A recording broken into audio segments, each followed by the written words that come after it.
looks like. I don't know what system he has and all. I'm guiding him. Give me 1 minute, huh? I'll be back. Yeah. Okay. Yes, yes, yes.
Hello, Mr. Ganeshan. Menaka, he joined as an attendee. I made him to join as an attendee. Can you check that the last one MANN? 1 minute.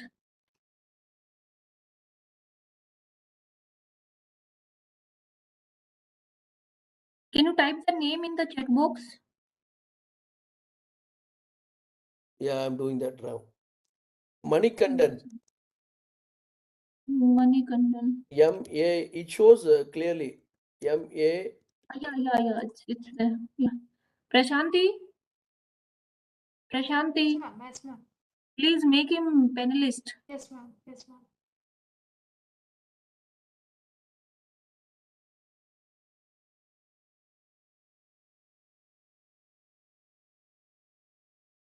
Yeah, I really apologize for this. Looks like he had some issues with this. Sorry for that. Overall, it should not happen like this. I don't know. So it's fine, sir. So, dear participants, we are extremely sorry for the inconvenience caused and the delay because of some technical issue. So, let's start the day 6. We have our presenter over here. So, our presenter, Mr. Varun Mohan, is there to present this. So, a little bit about Mr. Varun Mohan is like this. Mr. Varun Mohan is MTech graduate at National Institute of Electronics and Electronics and Information Technology. He is selected. Excuse me, ma'am. Hello. Ma'am. Actually, session is as per the session. This is Manikandan actually. So I am presenting this. Wait. First, Manikandan is there. Wait, sir. Thank you so much, sir, for reminding me.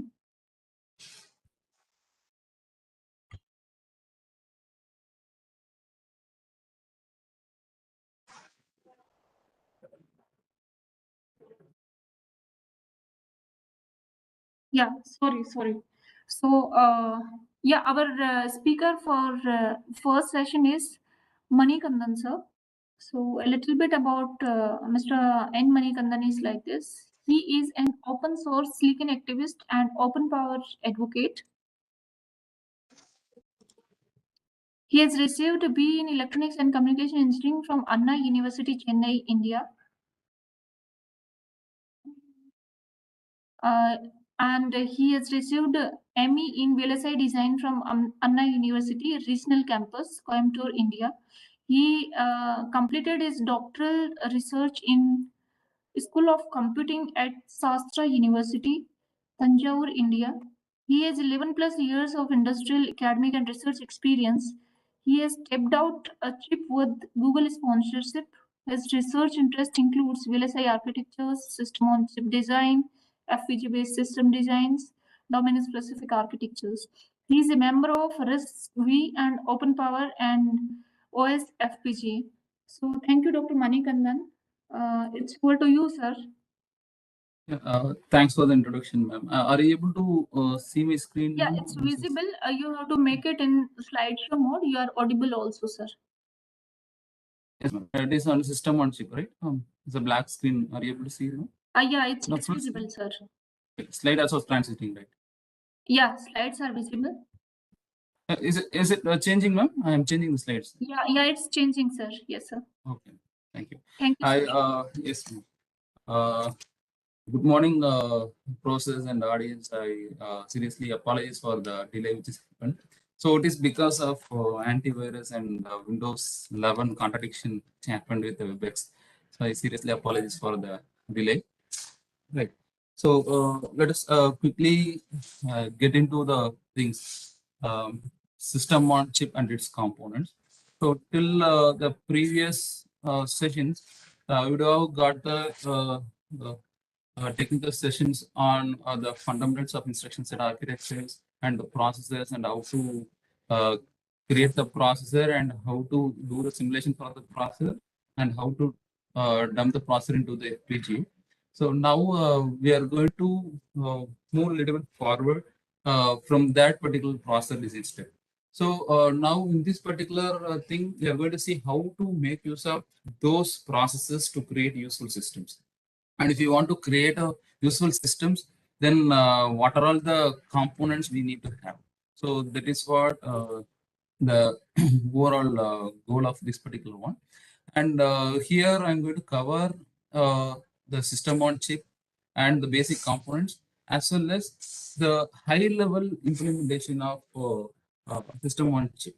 So we people know how to do the basic system on chip with a uh, proprietary tools. But here I'm going to explore the completely open source tool, which could be useful for developing SOC. The two not only with the HDLs, rather here I'm going to explore you. So how to use the high level languages to create the system on chip. So as a case study, I have taken the liver here. So let's start from the fundamentals because we have wide audience. They may already be the expert in that field, and some of the audience may be the novice for this. So let me start from the scratch so that it could be the refresher for the experts, and it could be the easiest thing for the beginners. So let's see what system on chip. So in that we'll be having a processor. So either we may have one or more processor. One processor will be dedicated for core processing, and other processors may be like a co-processor, and one may take care of media processing and some other, and some dedicated processor may be there for taking care of audio and other stuffs. So and those processes will be communicated with the peripherals through the interconnect. So with process, we need to have some other components also to make it useful system. So that is what here I have given. So here it is a memory. So some analog and custom circuitry and some system components. I'll slowly explore what does these things mean, system components and other steps.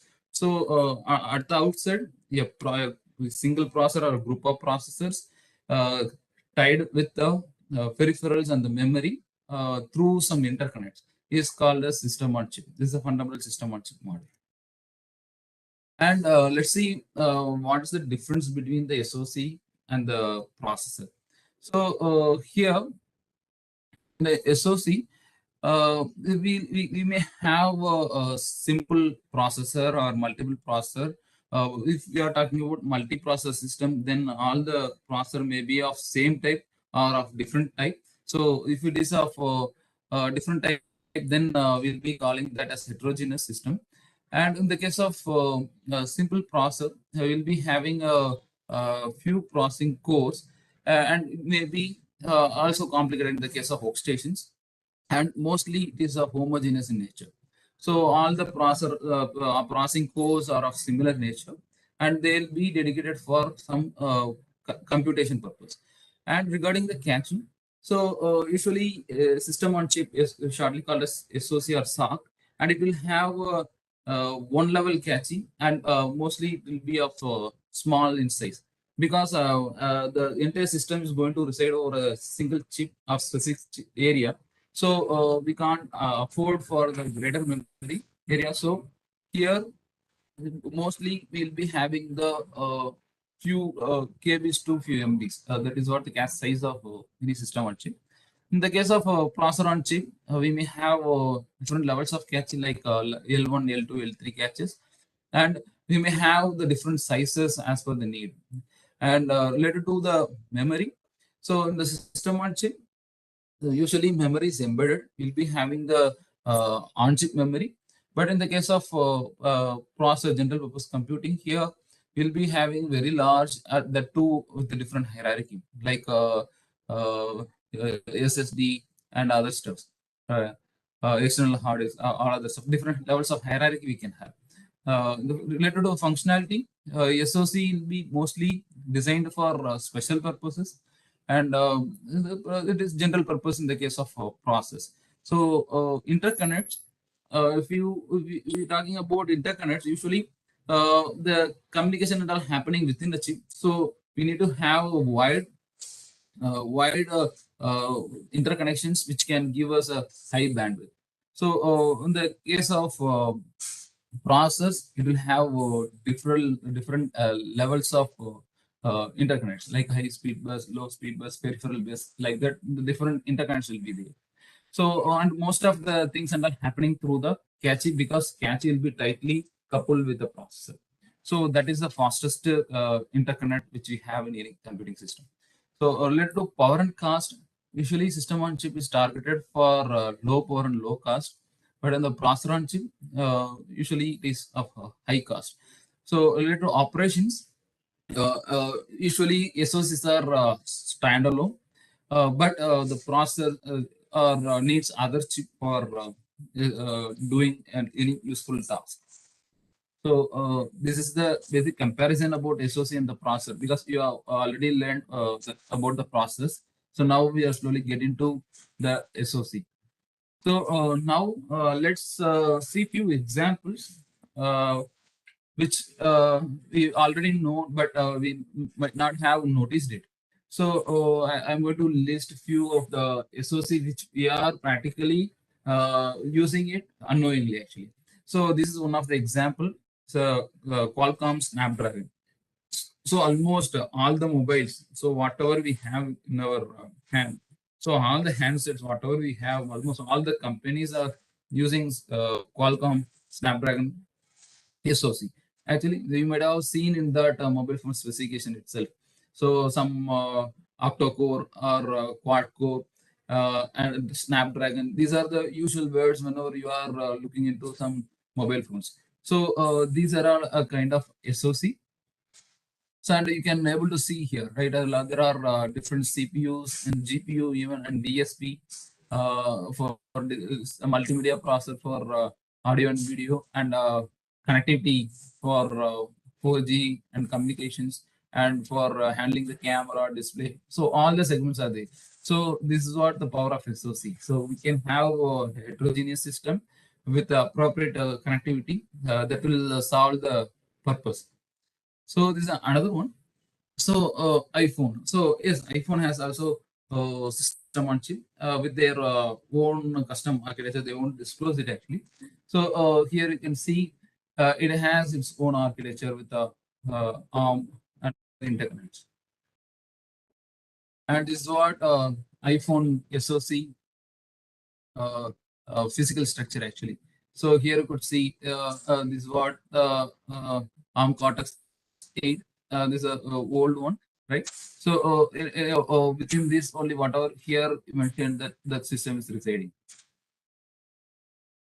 And this is what the overall view of that iPhone SoC. Here you can see Cortex, the Mali GPU, and video codec, and controllers for handling LCD and other stuff.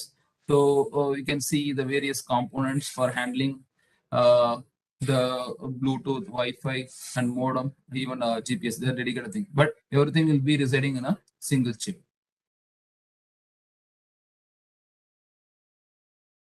Yeah, so it has a brief description about which and all the IO and which and all the processors. Right. And now let's see. This board you would have seen it, and most of the electronic guys used to have it with them. So this is a Raspberry Pi board. So there you can see the IC. So with that IC, you can able to see the numbers like BCM2835. So this is also an SoC. So you can see actually Raspberry Pi is a SOB, a single board computer actually.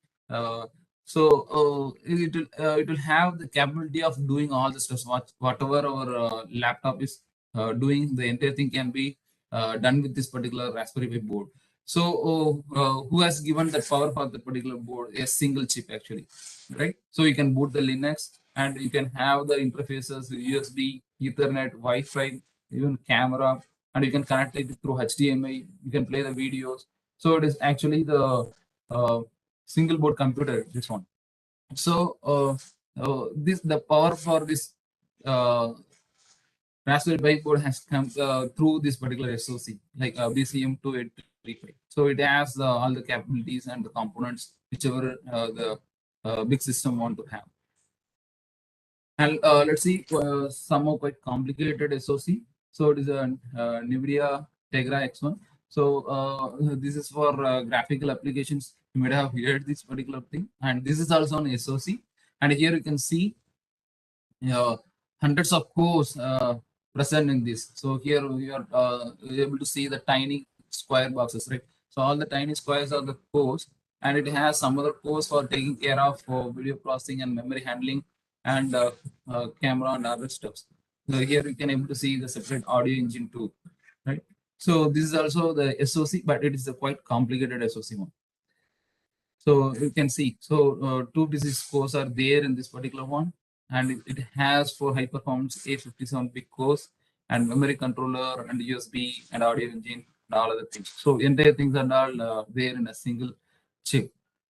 So this is how the complicated SoC looks like. Just I started with the fundamental SoC. Now you could see so how complicated this particular SoC is there. So it is having a lot of CPUs and GPUs, and it has various arbiters. So I'll let you know about arbiters and the communication protocols. So whenever we are talking about system on chip, right?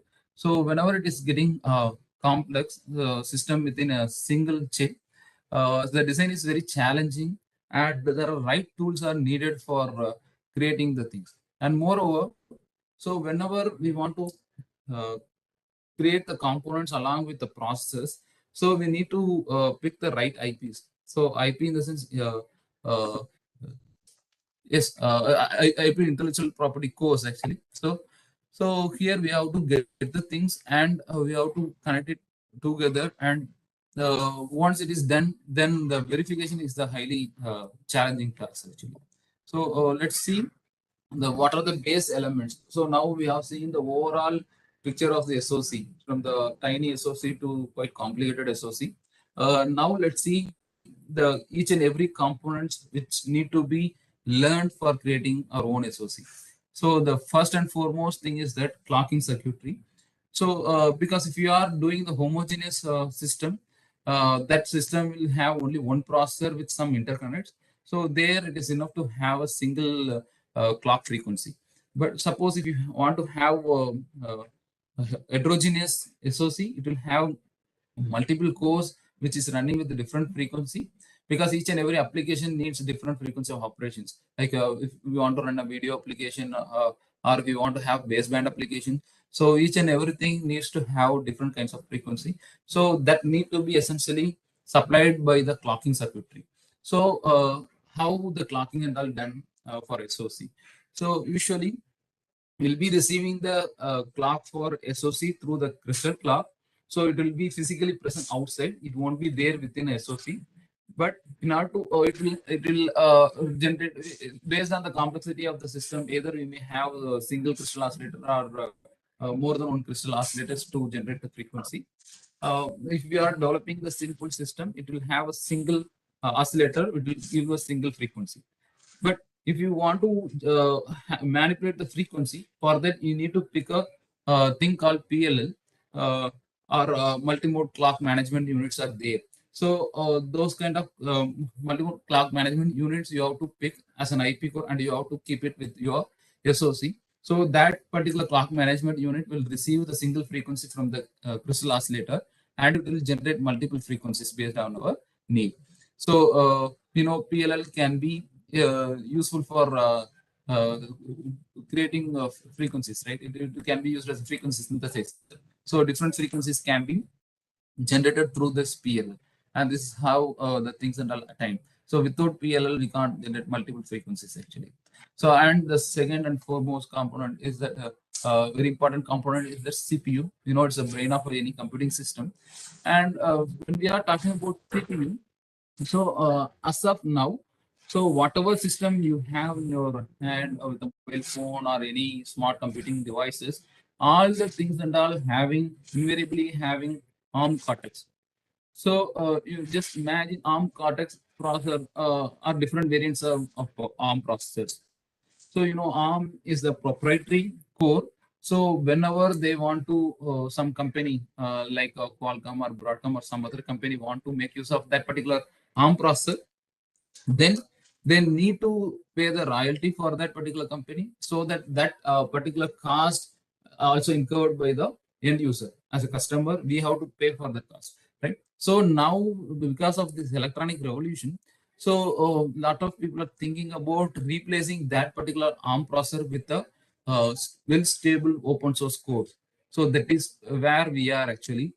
So you might have heard about RISC-V process and OpenPower, right? So these are the open source processes. These things can be taken and it could be used for replacing the ARM cores which is already there in the system, and that is what the industry is and all taking up and marching towards attaining entire SoC with their open source cores. So the advantage of open source cores course is that, so here we can take any existing core and you can modify the core, or if you want to create your own core, you can start it from the scratch with by referring to the instruction set architecture description which is given in the OpenPower. You can start building it and you can make use of it with your by calling that as your own processor, and you can deploy it in the system. So just imagine if for entire processors, we have seen the Tegra core and all, right? It has 256 cores within it.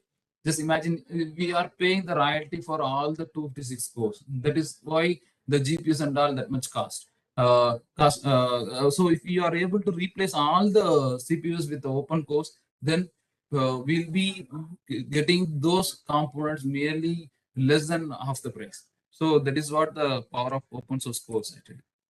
So now, whenever we are talking about CPU, so we need to have fundamental understanding about internal structure of the CPU also. So we might have got these informations in the first few sessions itself, like pipelining. So in this, usually the number of stages in the pipeline will vary. So based on the architecture. So, but most commonly used rich CPUs are having 5-stage pipelining. It will have 5 stages like instruction fetch, instruction decode, and computation block, and memory and write batch stages. It's what the fundamental data path of any CPU. You can easily sense it. You can take any open source course, and you can inspect the RTL. You can able to understand the pipeline architecture. So we do have the microwatt CPU. It is written in VHDL. You can take the core, and if you start inspecting it as a 5-stage process, you can able to get the files for each and every stages and how the registers and all handle. So all the steps. And next one, after the processor, the next important block is there, the interconnect.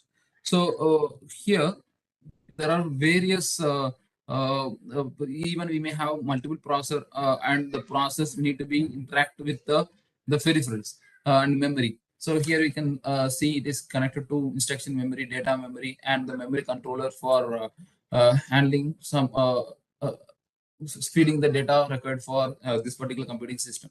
So all the things need to be properly interconnected.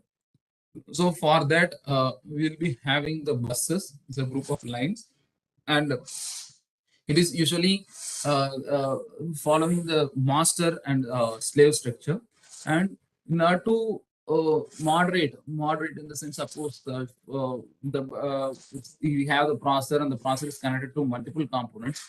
If components want to have access to the processor, then they need to raise the request for making use of that particular service, processor service. So in that case, suppose more than one peripherals want to have access to the process service, then it need to be moderated. So that moderation job is done by these arbiters actually.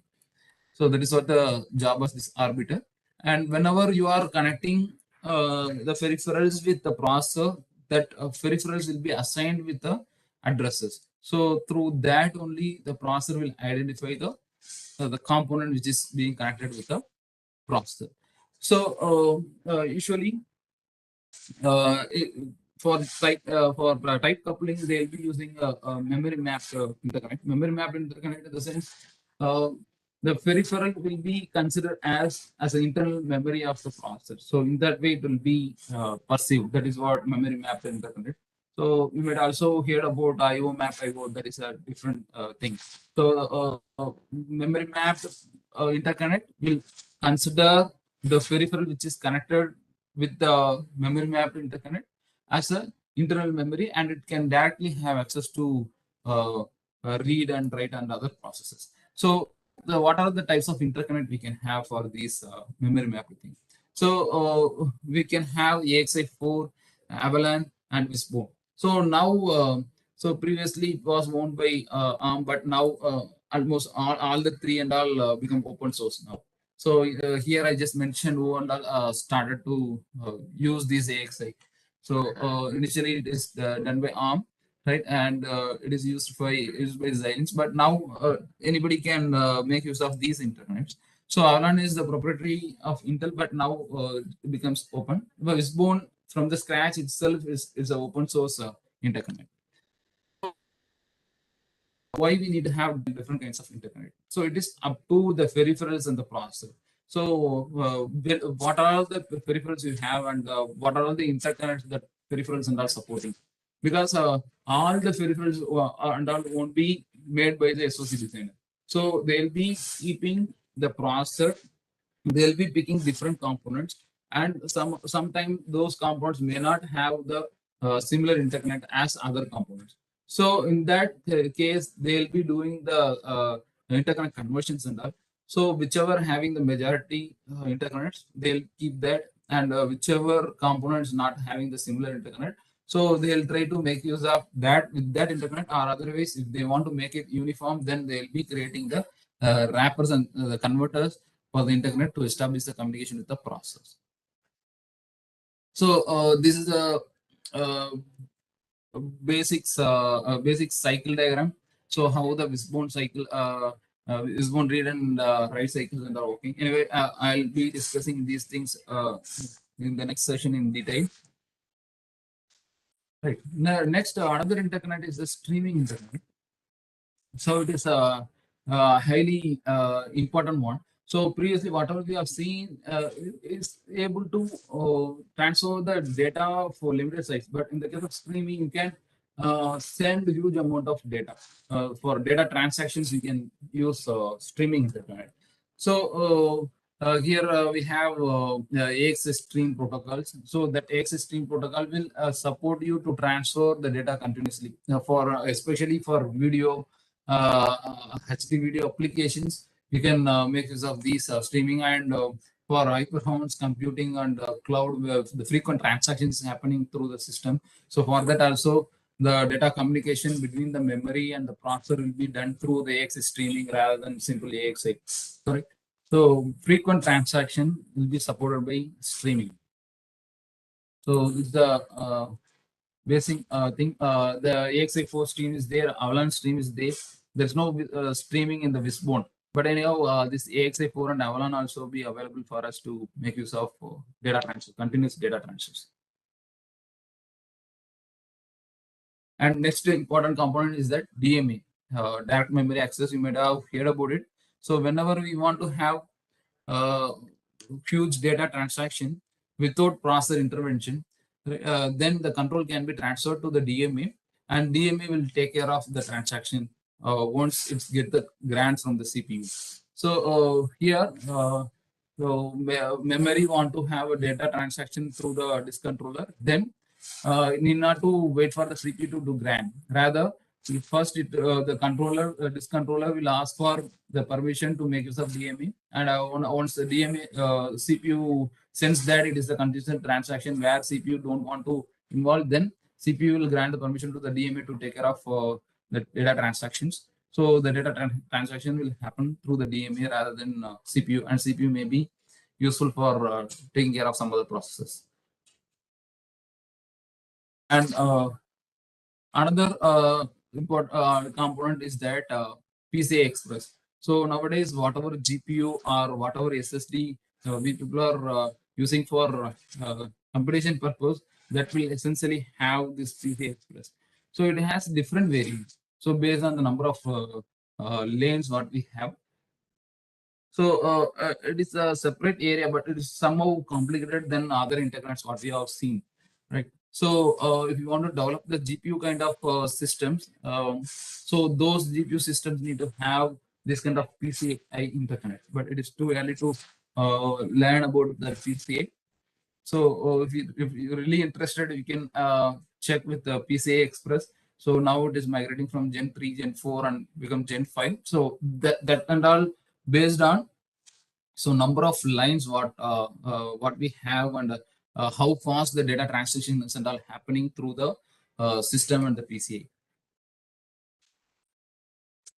So another thing is I2C. So I2C, so interconnect circuit uh, uh, protocol. So it will have only two lines called SDA and SCL. So with these two lines, it will able to start communicating the thing. So that's what SDA and SCL is. SCL is for clock and SDA for data. So here clocking control will be happening through this SCL, and data and address controls and all happening through SDA. And it's a quite simple protocol. And whenever you want to have embedded kind of stuff, if you want to integrate some sensors, or you want to integrate some GPS or something, then those components mostly would support this I2C. So in those cases, so you have to take it and you have to configure the I2C feature in your SOC. I'll tell you first, let's see the components, and later let's see the importance of the things and how these things is going to be present in the SOC. And what is the difference between the component which is physically present outside and the component which is present within the SOC.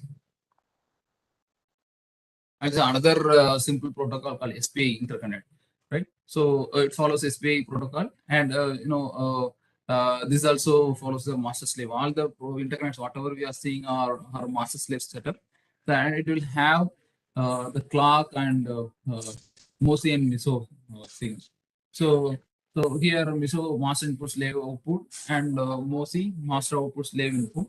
So, and the SS stands for slave select. So you can have multiple slaves, and whenever you want to have how to select certain slaves, you can able to select the slave using the SS. So here you can see multiple slaves and all connected. So up to a number of slaves can be connected. So here you can see if this particular slave want to be selected, then the select signals will go here, and other slaves will be deactivated, and the communication will be happening through this MOSI and MISO, right? And the clocking control will happen. Right. So now let's see. Now up to the previous thing slide, we have learned the fundamentals of system on chip. So the components needed for it and the interconnects needed for designing the system on chip. So now we are getting into the implementation part. So there are multiple ways of implementation. So one is to implement it with the FPGA. So another is to implement with the implemented with the ASIC. So here, let's see both the things one by one, and let me explore the differences. So what would be the difference, and what would be the limiting factors of those two implementations? So here for fast prototyping, we will be using the FPGAs for the implementing our designed SOC. I will be choosing the components, and we'll be tying it with the processor through the interconnects, and we'll be dumping into the FPGA. So now you could ask whether uh, uh, whatever SOC we are designing. So this is based on the complications of your SOC. right? So in our discussion, we have seen right from tiny SOC to the Tegra, the complicated SOC. So those kind of complicated SOC can be fit into the FPGA means the straight answer is yes, we can fit. But the thing is that we have to choose the appropriate FPGA for it. There are complicated, quite bigger FPGAs are there, so that can have the GPU kind of support, right? Like they'll have the PCA support and other high-speed communication supports will be there in the board itself. So with that, we can able to deploy the thing. So it is up to the designer. So what level of complication they are taking for designing the SOC, and based on that, they have to pick the FPGA. So this could be done by doing while doing the synthesis itself. You can able to find out. So how much number of LUDs and logic elements and all it is taking. So for that particular design, based on that, you can choose the FPGA. So later you can port your design according to the features which is available in the FPGA. So that FPGAs and for small volume of production, we can use the FPGA. And moreover, before going to the ASIC, you can also do the prototyping with the FPGA, and you can move forward. And let's see. So what are the ways we can design the SOC? So the conventional way, let me first explore the conventional way of designing the SOC.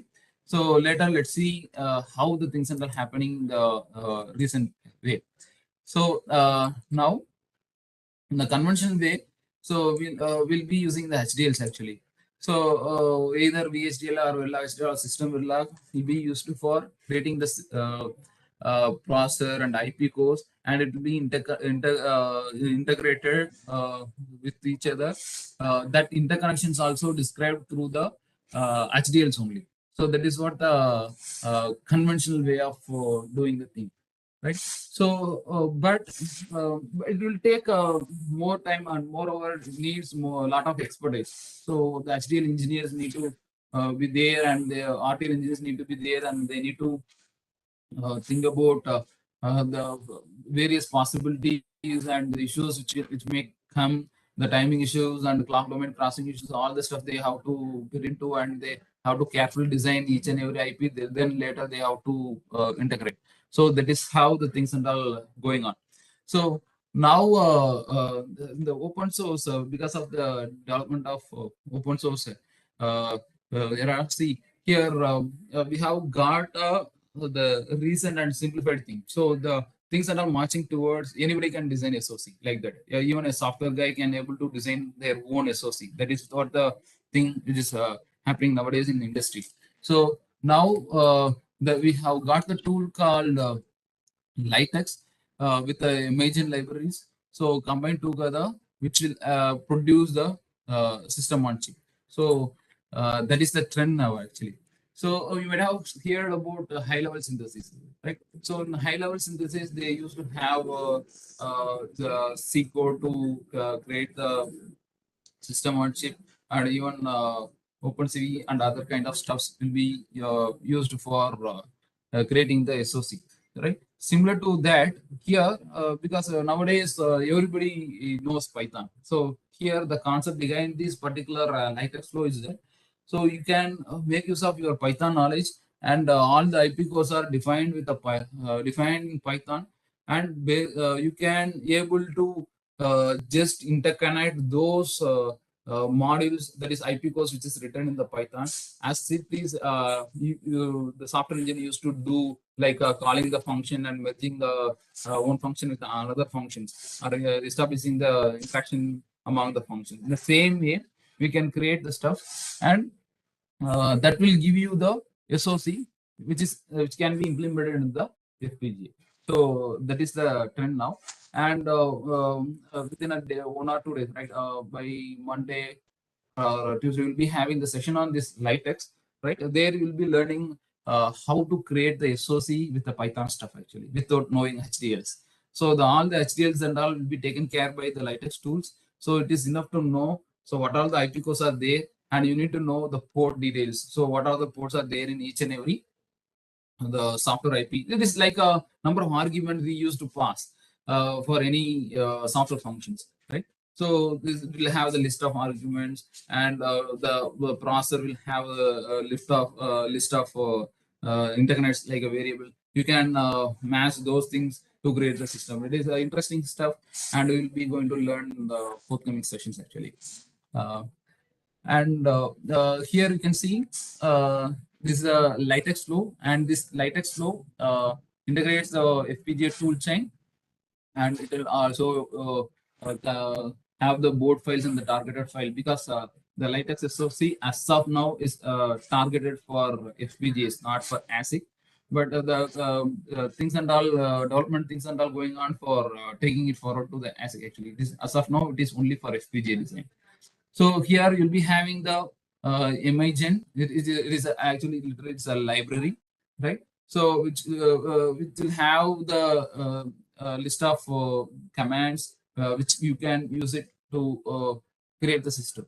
And here you can see the Latex. You will be having the Latex course ecosystem there. Whatever component we have discussed till now, right? Like the processor, open core processors, and SATA, ETH, Ethernet, even memory, USB, I2C, SPI, whatever we want to have to create the system, all the IP codes are openly available as a Python code, and that can be taken, and it could be integrated with the help of and integrate the FPGA tool with the targeted board.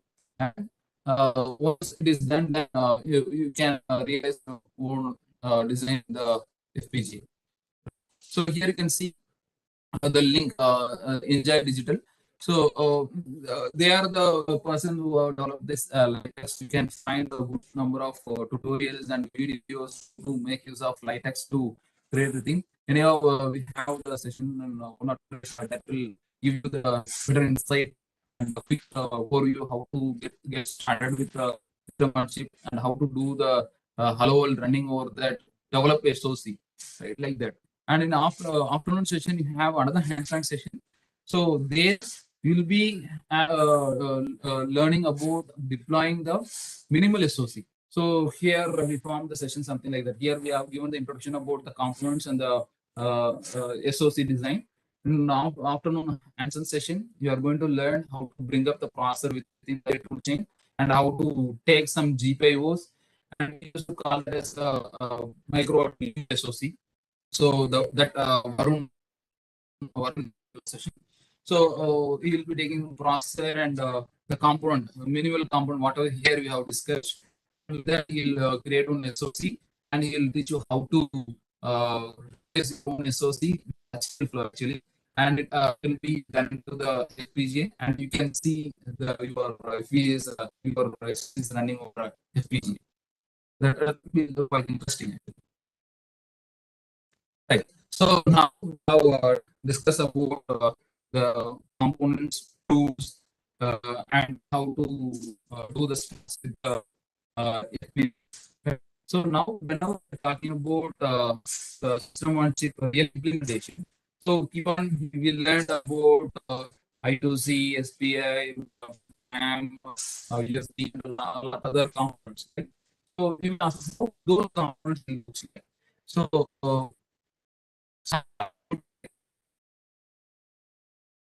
right. So for that only we have this particular one. All the things will be present in the form of IP cores that I have mentioned. So whenever we are talking about IP cores, there are three different the types of IP cores are available, like hard IP and firm IP and soft IP. Right? So for FPGA based system on chip design, you'll be using mostly soft IP cores. Right? Suppose if you want to go for ASIC implementation, then either you can take the soft IP or hard IP, right? So whichever is convenient for us. So hard IP in the sense it is in the design level is a physical. It will be present as an IC, right? So a fixed process already is optimized one and it is fabricated one. Right? You have nothing to do with that particular hard IP. So, and use of those IPs and the system. So if you are using kind of hard IP, mostly that as a system on model rather than system on chip actually. So if we having different models, having a form system. So most of the time, we are whenever we are seeing of IP. And this is what we have is our so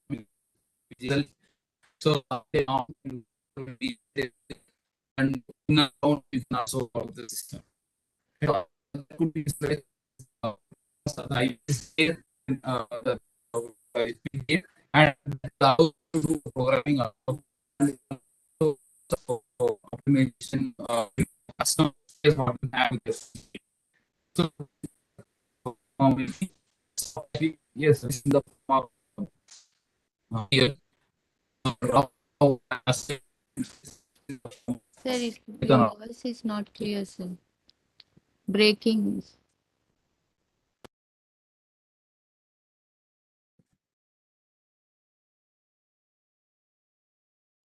ma'am, now it is clear, ma'am.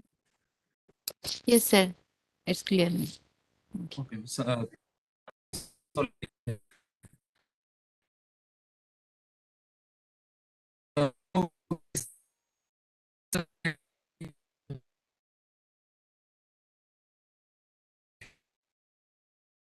It's not audible to me, sir. Yeah, now it's not Uh, totally. Sir, I think it's network issue. I think not audible.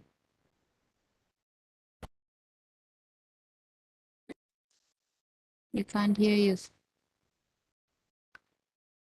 hello, ma'am. Now No, sir. It's audible, sir. Audible, but it's breaking and not clear. breaking in between. Yeah.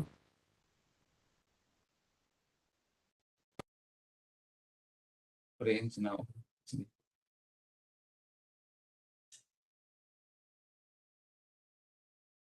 My slide visible, ma'am? Yeah, it's visible. We can see, sir. Can you hear me now at least continuously? Yeah. Yes, Okay, sir. ma'am. Okay, thank you. So let's see the factors in selecting IP cores. So here we have seen different hardness levels. Right? So when you are designing it, which target platform you have taken for implementing it, and for what purpose you are designing the SOC, whether you want to have it for high performance system or low power system, or you want to develop the system for low cost. So based on that, you have to pick the IP components. And if you want to put much you want to have much flexibility, then you can take the soft IP and the development environment. So whether you want to use the proprietary tools or you want to have the open source tools.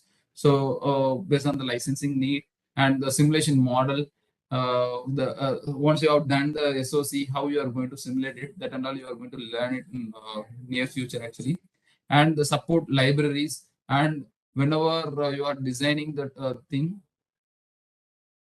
and you have to uh, seek the support of OS also, right? Some of the developing environment will run over Linux. Most of the open source things and all working through the Linux one. So nowadays, Windows 11 has the support of WSL, right? That in that WSL you can have the Linux environment, and you can also develop open source activities without switching over to some other OS actually. And very, very important thing is that interoperability with other IPs. So whenever you are choosing an IPs, so you have to think about the interoperability. Here, interoperability in the sense, mainly it is related to the interconnects and the communication stuff. So that is the thing. And now let's see what are the challenges we have for CAD tools in IP-based SOC design. So the first one is the IP integration. So because whenever we are using the commercial tool uh, uh, um, uh, uh, with open source IP cores or open source tools with the commercial IP, so these two are totally contradictory, right? So open source tool with the commercial IP and commercial tool with the open IP. So in these cases, there may be the mismatches will happen, and you have to derive the proper tool flow. Either you have to completely go by the open source flow, so otherwise you can also go for mixed of open source and proprietary tool flows. So that once you get into the SOC design, you will get to know that. Right. So then hard IP transition. So once you have designed it, then while synthesizing the design for actual implementation. So at that time also you'll be having multiple issues, right? So that is also the challenging, and this up to the tool which you are using, the CAN tool which you are using, because different versions of proprietary tool itself has different variants, and that and all giving you the different performance also. So if you are involving in that design, you might have sensed it actually. So that is happening because of the algorithms which is running behind the CAD tools. So that is also the one of the challenge, and the IP standards. So whatever IP you are getting, so whether it has a proper it adhere to the proper standard. So whether it is meeting the timing and other stuffs and all. So that is also the challenging one, and IP security. So IP security in the sense, so you are getting some open source open source IP cores for your design. So whenever you are taking, you should be very cautious that whether that particular core is having some problem or not. But in the most of the open source cases, you won't have any security issues because we will be having the confidence, because those cores will be used by millions of people around the world. And if there is a security issue, they would have reported you. So in the case of some IPs, you may have this kind of security issue. So that we have to take care of based on the business models. So now let's see how the IP course looks like and where we are going to keep that in, and how it is going to establish the communication with the external world. So this is what we are going to see now. So initially we have seen the components. Later we have seen the components will be present in the form of IP core, and let's see how the IP course looks like and how it is going to interact with the external world. Right. So here let us take this is one of the SOC, NETV2 SOC, which is completely developed with a Latex imaging tool, right? So by the Enjoy Digital, it is completely open. You can also get the source code for this one, and you can start to study it. You can refer the Enjoy Digital website. There you can get the source codes, and you can start playing with this actually, right? So here you can see uh, we have the external connections like SD card, the serial communication port, and Ethernet, and PCI, and HDMI port and HDMI out. This is what the board structure, right? So first you just look at the board, and this is what the NETV2 board, which is loaded with NETV SoC in the Arctic 7 FPGA. So here you can see, right, this is what FPGA where that NETV2 SoC is present, right? So now you just carefully have a glance over these physical components, and let me tell you how the IP goes, whatever we have discussed will be looks like, and how will be where it will be present, and how it will establish the connections, right? See, so here we have the SoC. This is the FPGA based SoC. Right? Here you can see it is loaded over a RTX 7, right? So now here you have HDMI port, physical HDMI port, and you have SPI flash, right? You have a USB port, and here you can see Ethernet, and you have SD card slot, and you can see this PCI Express 4, right? So see, these are the physical components we have, right? So now, if as I said, based on the targeted FPGA board, you have to choose the IP cores. Or if you want to have your own SoC concept, then based on that, you have to cleverly choose the FPGA board. That is very simple. So what are the components you want to have that you can think about it, and you can write the SoC architecture, draw the SoC architecture, and based on the components, you can choose the FPGA. So see here, for this particular need to applications, we need to have HDMI, USB, and we need to have the SPI flash to load the program, and for DRAM for external communication. See, if there's something video applications coming through HDMI, that will essentially come through this DRAM and it will reaches the processor. And once it process, and it will again process through the DRAM, and it will go out to the HDMI. And similarly, Ethernet.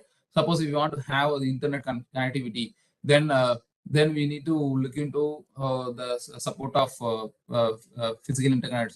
There is Ethernet. And suppose if you want to load some videos through SD card, because it is for multimedia applications they are done. So if you want to have some videos through SD card, or if you want to boot the SoC with the OS, that is another interesting stuff actually. So you can create the SoC, and you can take embedded operating systems, and you can load the operating systems over the SoC also, right? So that can be done through this SD card, right? So this can be adapted with the other systems also. So in that way we are seeing. So the PCI Express slot also needed. So whatever we needed, we have had physically in the board. Now let's look at this particular diagram, right? So now we have got the physical, these are all physical things, SD card and serial communications like USB and Ethernet and PCI card and DDR memory and HDMI in and out, and flash memory, right? And other stuff, right? Now let's say these are the physical components we expected for our system, right? So now let's see how to handle this with the SoC, right? So now they have done this particular design with one of the RISC processor, right? Here you can see the CPU is there, and they have managed the CPU with cache and other peripherals, right? Suppose if you want to make use of memory, right? So physically, if you want to connect the memory to the processor, then you need to have the information about the memory and the processor, right? Because memory is a different entity, and processor is a different entity. It is something like different persons with knowing different languages, right? Let's take memory as a person A, and he knows only English, and let's see processor as a person B, he know only German, right? So then how can we make them to interact actually, right? So there lies the concept of interconnects actually. So here you can see.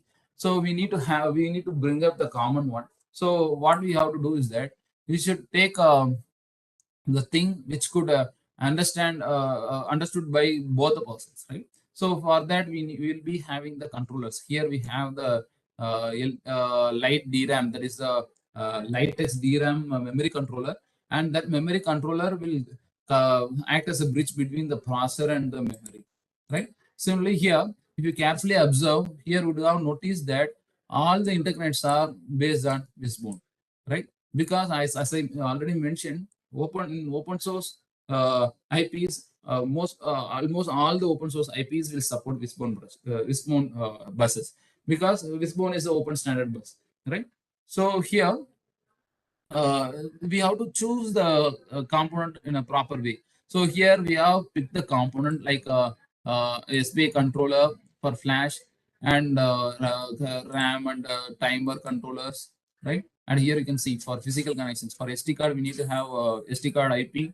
For serial communication we need to have UART IP, and for Ethernet we need to have like MAC IP, right? So for PCI control need to be there. So these are all the IP codes, right? So wherever whatever you are seeing within this particular rectangle box, all are the IP cores. So that will act like a medium between the physical component, this SD card and the processor, right? So these IP cores are the controllers, otherwise you can say, right? So these controllers are facilitating the processor to establish the communication, right? Between the physical component SD card and other peripherals with the processor, right? So that kind of handling right? Suppose here it is mentioned 40 MB per second, right? Your processor will have few megahertz of operations, right? So these frequency matching need to be happen. So for that, that control and all taken care by this IP core actually, right? And now, so this IP core need to have the communication through to the processor through some mean, right? So that is the mean here I mentioned, that is wishbone interconnect, right? So previously you have seen the challenges in IP core selection, right? So we have to be careful about interoperability, right? So here, if you are taken the if you are taking the IP cores which is of common support of interconnect, then it is easy for us to interfere, right? But it is always not necessary to have the common interconnect. Here the common interconnect is born, right? So it is always not necessary that all the things should have the common interconnect, right? So it may have some other interconnect, something like AXI, right? So for that, what we have to do is that we have to create the wrapper for this particular processor. So the processor should have the AXI support. We have to create the AXI support for the processor. Then what we can do is that, suppose if we want to have some other component, like some sensor or some camera which supports AXI, right? So then I'll be having the IP core for handling this streaming, right? So AXI stream I'll be putting in, right? So, and that will be connected to this processor through the AXI, right? So these kind of multiple interconnects also possible. So this is how our components, which is present in the IP core form, is physically establishing the communication with the external world. So then what those IP cores contains actually. So these IP cores will have the physical pin connections of these components. Like if we are taking SD card, the SD card slot will have the physical component pins. Those physical component pins will be mapped with these IP cores, and those pins and all connected as the variables, and those variables and all connected with the processor. So, and that is what these IP cores and all literally doing. Right. So now let's see the SOC development environment, and what you can do with the SOC development environment here, right? So here I just consolidated. So the various available tools and the firmwares and OS and available platforms for open source activities, right? So this single diagram will give you the clear picture. This could be used as a reference diagram for whoever want to start their SOC design from the scratch. This could be used as a reference card actually, right? So here, these platforms and all, whatever here mentioned, all are all the platforms and all supporting the open source tools and open source IP cores actually. So if you here listed the major FPGA vendors like Xilinx, Lattice, and Microsemi, right? So, and Intel also, right? See, these are the most commonly used open source board series, right, for deploying the SOC, right? And here you can see the gateway. What we have mentioned is that actual physical SOC design, right? Physical SOC design. So here it is a Latex based flow. Here we mentioned the Latex based flow. Either you can use Imagen libraries or NMAgen libraries. This is the different variants of libraries which could correlate your Python with HDL actually, right? So because we are if you are using the Latex, we'll be using the Python IP cores, but Python can't be directly synthesized to do that in the FPGA, right?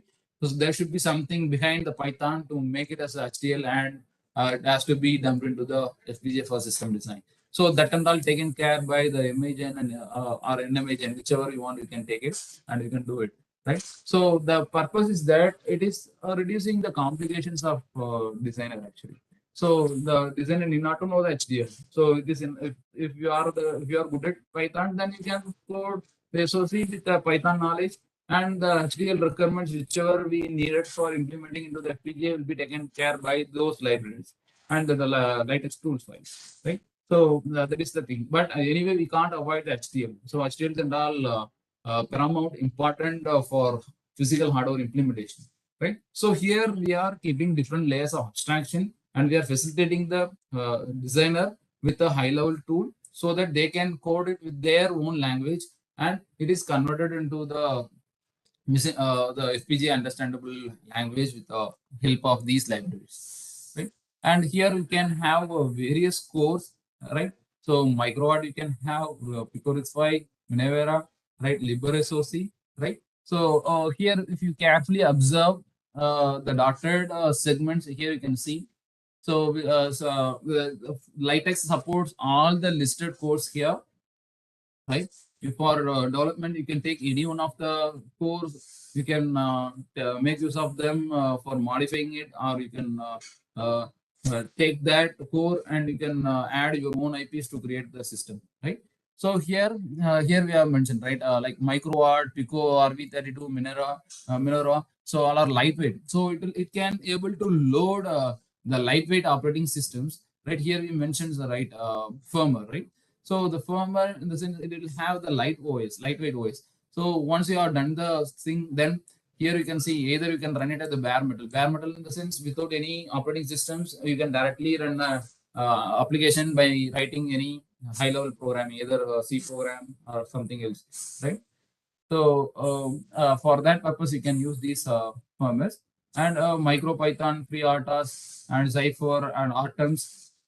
So all are lightweight operating systems that you can put it over SD card or RAM. You can create a image of these OSs, and you can make the OSs loaded over these lightweight SOCs. Right. So if you are using these process, then you can make use of any one of the lightweight OSs. Right.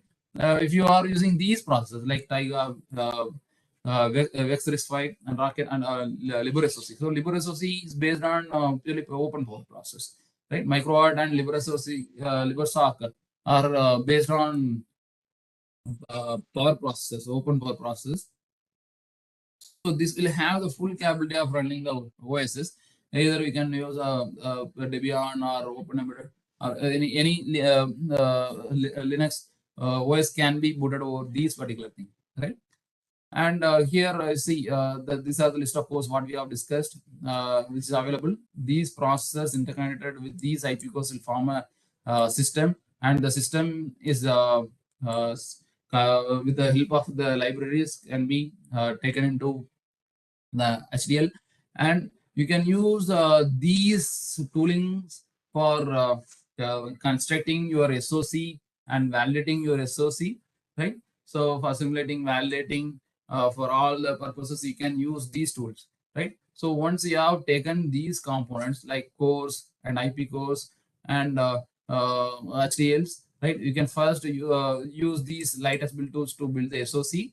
And if you want to simulate it, either you can take QEMU or Verilator or any one of the environment to simulate it. Once you are satisfied with the simulation, then what you can do is that you can go with any implementation platform. You can synthesize these particular gateway by choosing any one of the FPGAs in these listed platforms. And once it is done, then what you can do is that you can take any one of the method of loading the OSs based on the complexity of your SOC, right? So you can load the OS and you can start using that particular SOC like a computer, normal computer what we have, right?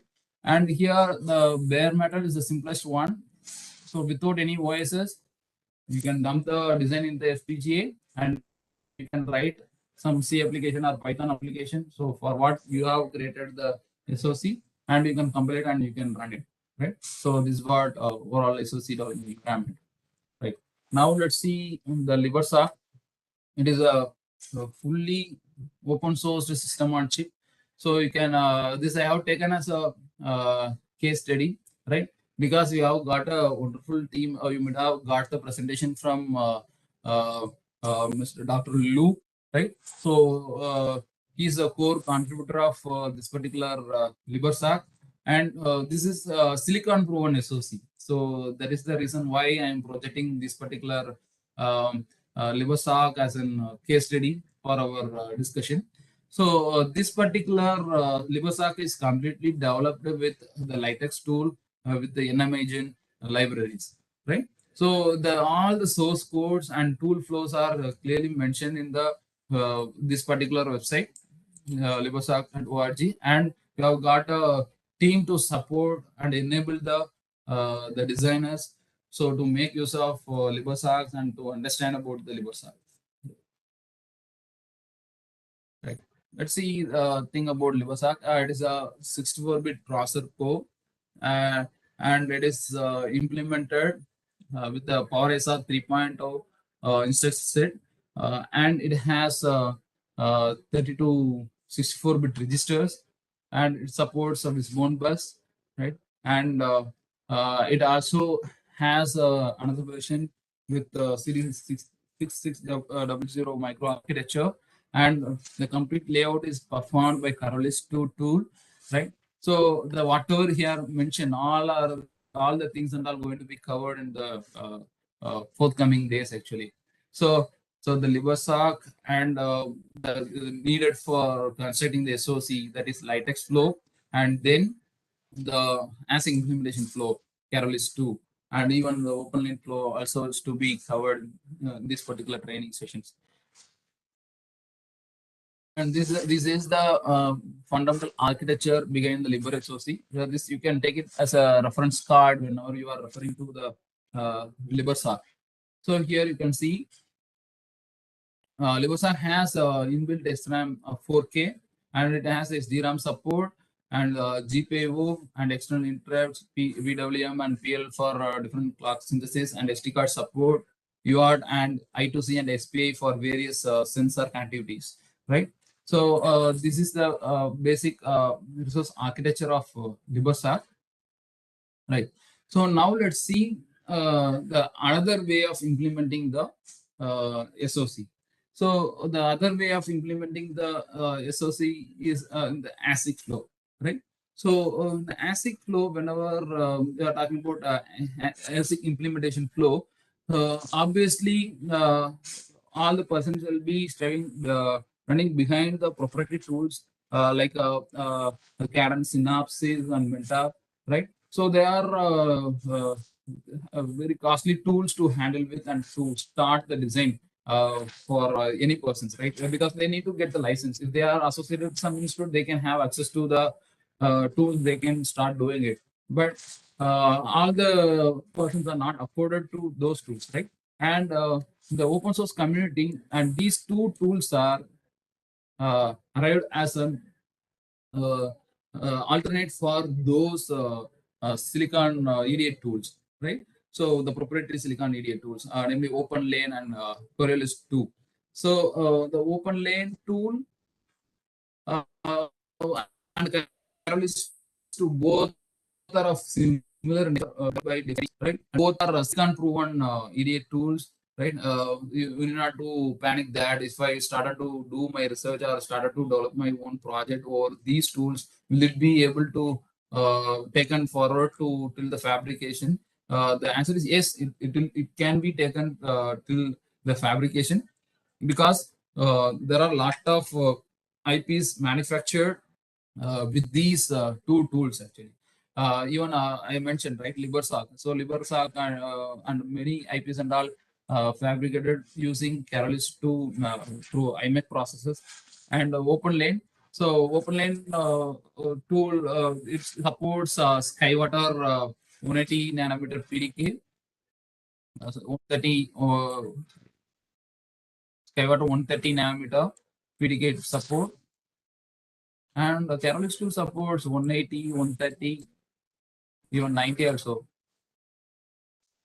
So anyway, we'll be learning this in detail in the forthcoming things, right? So both are silicon proven and other stuffs, right? So in the forthcoming session, you have the Google Cloud platform, which has the OpenLane tool in that, and which will teach you how your entire design can be taken into the process flow, right? To get the things to fabrication. Let me tell you what are the things needed for these two tools actually. So now we have got the RTL, right? So in whichever mean you are doing, right, that has to be converted into the RTL actually. Even if you are using the Latex, then it is your responsibility to check whether the IP course, whatever you are chosen, is compatible with the ASIC implementation, right? So here, first we have to code. We have to take all the IP cores. So IP cores and the processors, IP cores and the processors in the RTL form, right? So and we have to feed that to this particular tool. So these two tools are fully automated tools. So they it will be claimed as RTL to GDS.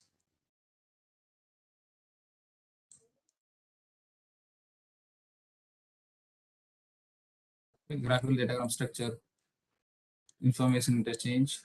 All right. So that is GDS2. Right. So here, see, we'll be supplying your design in the form of RTL with this GDS2. So now what will happen is that, so that RTL will be, then you know, the fundamental processes behind the IC layout process, right? There are two flows are there, like full custom and semi-custom. Full custom and semi-custom in ASIC implementation.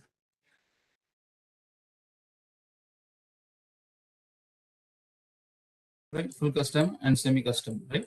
So full custom in the sense you'll be starting your design from the scratch, right from the transistor level, you will be deploying the system, right? So whenever we are talking about RTL, we'll be look into the semi-custom flow, and in that it will have the features also. In the layout level, we will be having the features also to edit something, right? So in this RTL, once you are done, then we are in the semi-custom flow then, right? So these are the tools which will support this particular process. So here, what we'll be doing is that we'll be supplying the RTL, and RTL will be first check for its syntaxes, then we'll be doing the synthesis. So we'll be creating the net list, right? So we'll be creating the net list, right? So by supplying the PDK, there comes the PDK, right? Process design kit, which fab you are targeting. So based on that targeted platform, you will be supplying the PDK file. Suppose the open lane curl is proven for 130 nanometer already. So 130 nanometer Skywater thing, right? We will supply. Based on that, your RTL will be synthesized. But this synthesis is different from the FPGA synthesis, because in FPGA, in this flow, I have mentioned that we'll be having the gateway, and we'll be choosing any one of the platform, right? Either you can use the proprietary tool or any open source tools to synthesize the gateway to any one of the targeted FPGA. So here there is no technology file involved. So whichever FPGA you are choosing, so based on the FPGA architecture, right? So that information will be supplied to the synthesis tool, and that will do the synthesis according to the architecture of the FPGAs. Like in that only you have heard about the logic elements and LUTs, lookup tables, right? Like that. But in the case of ASIC design flow, right? So here we'll be sending a technology file in actually. So the technology file is called as PDK, process design kit. So it will have its own definition. So the process, what they are actually using for fabrication. So those supported libraries will be present in the form of PDKs. That is the lib files and left files will be there. So those files will be supplying. So lib file will be supplying here for synthesizing it, right? So once you have synthesis, you have created the netlist, then you'll be going for the physical implementation, right? So physical design actually. In most of the semi-custom process, all are automated. It is enough to simply click on the option, and then it will be automatically done. So physical implementation process, physical design process. So there only you'll be doing the what are the DRCs. So and logic equivalent checks, right? So and you'll be creating the layout, right? Once you have created the layout, then you'll be doing the logic equivalent checks, and you'll be verifying for timing issues, right? That is pre-layout simulation. You'll be doing here the pre-layout simulation. here you'll be doing the post layout simulation.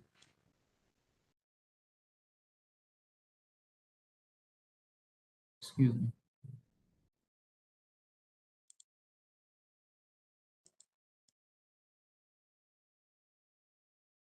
So here we'll be doing the post layout simulation.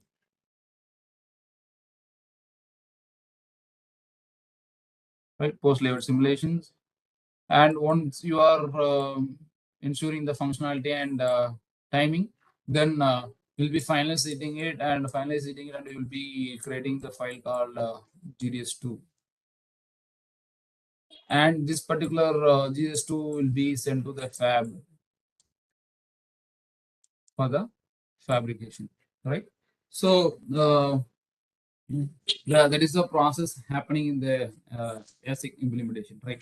But the advantage of using these tools is that in that proprietary tools, what you have to do is that you have to do each and everything manually, right? But in the case of OpenLane and Keras 2 tools, what you can do is that you can run the script that script single click implementation. We used to call these two tools as the single click tools actually. So once you have done the RTL and you have to feed the RTL in appropriate places with constraints, right? So before doing the synthesis, right, here you have to add the constraints files also. So whatever constraints you want to add, then you can add it and you can feed it to the tool. And once you put enter, then automatically all the process will be done, right? If you are using the workstation, it will be probably done within the within an hour. Suppose we are using the laptop, it will take uh, few more minutes than that one. So the you based on the design complexity. If you have a simple design, then probably it will be implemented within an hour. If not, then it will go beyond an hour. Right? So it will automatically generate and it will report the issues actually. So if you got any issues, it will give the message. Then based on that message, you have to rework your RTL or you want to do modifications or the constraints. And again, you have to do the synthesis. And that is single click implementation, right? Once you have done it, then automatically it will create the TDS. And these tools also have the provision to check the post layout verification observes, right? You can simulate the GDS2 files. You can visualize the GDS2 files with the 3D viewers that is also openly available. So that tool you can take and you can visualize how your SOC has been laid down, right? That you can visualize. And later you can also do the simulation process, post layout simulation process with that GDS file also, right? So once you are ensured that your design is working as you are expected, the functionality check, right? With the RTL, we'll be doing the simulation, right? If it is matches with the RTL simulation, right? Then we can send it to the fab and it will be getting fabricated. And this is what the process behind ASIC implementation flow, right? So you can try it anyway in near future. You'll be shortly acquiring the knowledge about these two tools. And previously, right, I have done a tapeout using this OpenLane tool, right? It is in fab actually, right? With the Google sponsorship, I have done my chip fabricated, right, with this particular tool. So when I was doing it, all the thing I have to set up in my laptop or workstation, then I have to do the stuff. But nowadays the task becomes simple, right?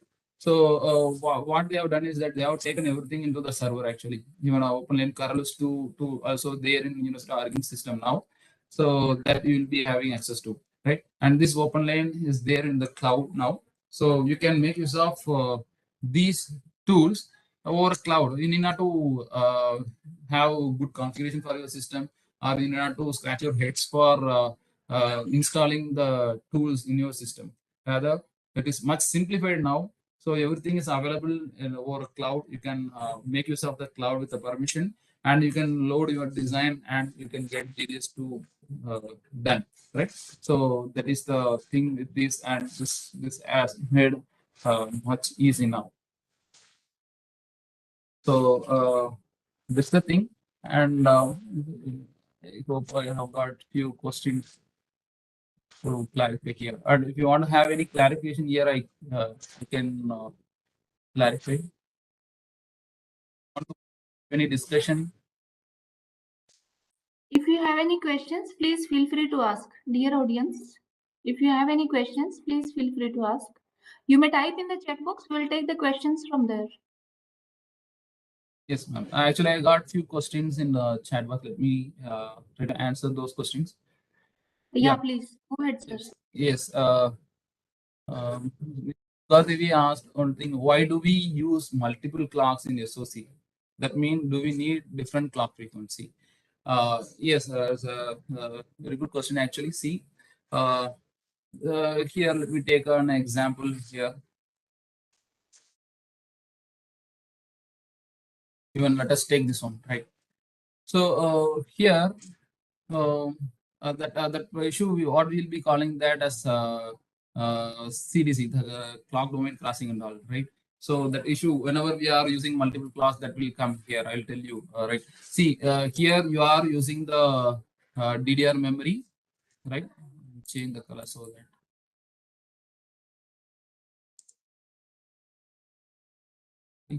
So here you are using DDR, right? So the DDR will have its own operating frequency, right? And this processor will have its own operating frequency. And moreover, see here, suppose if you want to use the Mac here, so Mac will have its own operating frequency, right? So if you want to have a control over these multiple IP cores and multiple physical devices, to be handled by this particular processor. In the entire system, processor will have the highest frequency in general, in all the cases, because processor will have high computing capability compared to all the peripherals, right? So, suppose in some cases, suppose we are using the tiny processor which has a less capability. Suppose your external peripheral has a good speed. Suppose we are using high-speed internets and high-speed processing. So in that case, if you are using this capable processor, then it is fine. If not, then you need to either slow down or speed up the communication things, right? So for that, in general, we can't have multiple crystal oscillators for generating the clock. So for that, what we'll be doing is that we'll be taking the clock from the crystal oscillator, and that will be taken through the clock control unit. Right? In Xilinx, they used to call that an MMCM actually, right? It is a PLL, right? So suppose, for example, if you got a clock for 50 megahertz, right? 50 megahertz, but your processor is having the capability to run with 200 megahertz. For example, I'm putting, right? Suppose if your processor is running 200. So how come this particular clock can be able to supply this one? Right? Because the FPGA boards will have the limitations about this clocking, right? So supplying the physical clock. So in that case, we'll be taking the 50 megahertz and it will be sending to the clock management unit, and we'll be taking the derived clock, and that derived clock will be used for uh, activating this RISC-V processor or any processor, right? Similarly, suppose if this particular Ethernet want to operate with some other megahertz, suppose 100 megahertz. Just I'm quoting for example. So 100 megahertz. Then see there is a frequency mismatch. This if we want to enable this for working with 100 megahertz, then we need to take one more derived clock from this clock management unit, and we have to give it here for handling this particular Ethernet, right? So this is the need of multiple clocks in any SOC, right? Suppose if you are using multiple processors, that is quite complicated still. See, like we have taken multi-process systems, right?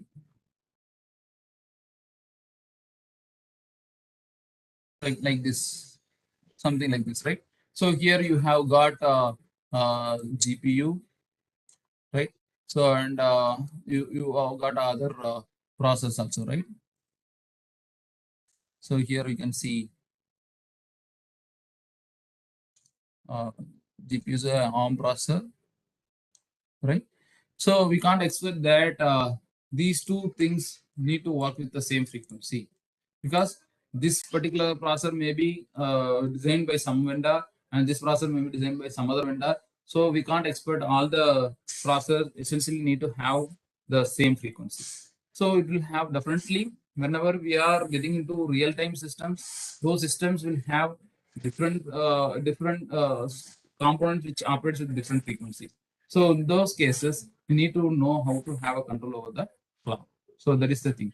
And the problem, I don't know, there will be the problem that will come called CDC, clock domain crossing. CDC stands for clock domain crossing.